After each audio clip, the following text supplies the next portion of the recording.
ไวยากรณ์ภาษาจีนคำบุพบทตุ้ยและตัวประกอบตุ้ยบวกตัวประกอบเฮ็ดหน้าที่ขยายตัวแสดงการชิงซี่ตุ้ยบวกตัวประกอบในนี้แมนแสดงถึงตัวประกอบของคำกรรมะบ่สนใจซึ่งก็คือสิ่งตัวต่างสนใจบ่สนใจนั่นเองมาเบิ่งคำศัพท์เนาะตุ้ยจุดๆๆการชิงฉีสนใจในตุ้ยจุดๆผู้การชิงซีบ่สนใจใน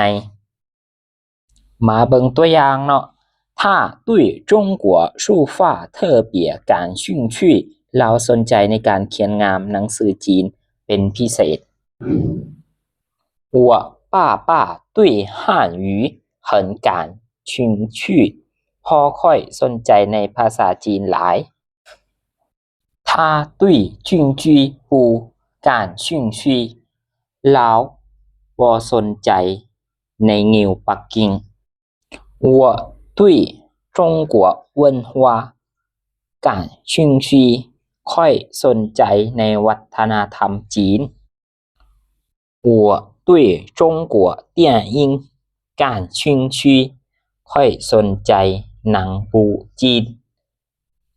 ในวงเล็บหนังบูหรือว่าหนังตีกันนะแบบเฉินหลงเจ็ดลีลีนินเทียแสดงเด้他对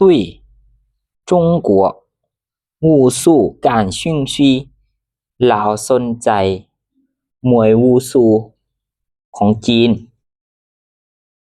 你对太极拳感兴趣เจ้าสนใจในมวยไทเก๊กสรุปง่ายๆเนาะคำว่าตุ้ยจุดๆๆการชิงชีแปลว่าสนใจในเรื่องอย่างที่ว่าเราสนใจเราก็สามารถเติมได้เนาะให้จุดๆนี้